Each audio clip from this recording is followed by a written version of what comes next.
I think digging into who you're trying to speak to is very, very important, because most people look at an audience profile, or let's say a customer profile as it pertains to running a business, and they'll say, right, this is a 35-year-old person who probably sits in this geography, who probably has these demographics and whatever.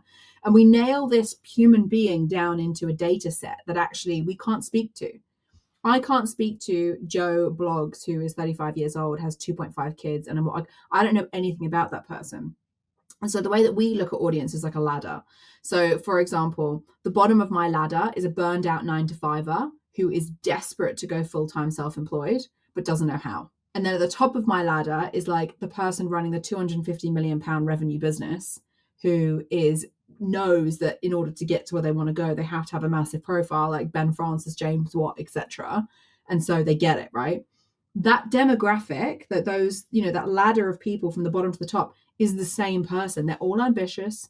They all feel like it's not enough. They all want more. They all want freedom. They all want to achieve goals. Therefore, probably are likely to be people who read books, listen to podcasts, or on LinkedIn or on social media, but they're on there to learn and to be better, not to scroll and be doomed, And so I think for like anyone listening to this, or even for yourself, it's like, who am I talking? Like, who is the person, not the data set that I'm talking to?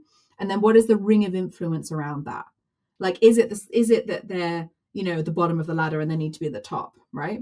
And then beyond that, it's who else is in that ladder's life. So for example, the people at the top are unlikely to be scrolling through LinkedIn all day because they're running very busy businesses, right? So how am I going to reach them? Well, probably through their admins, probably through their EAs, probably through their marketing team, probably through their kids in many ways, And so thinking about it as people that you're trying to reach, like you would at a networking event, and not a demographic or an audience member or a follower, I think makes it a lot easier for people to understand, therefore, what is going to resonate with them.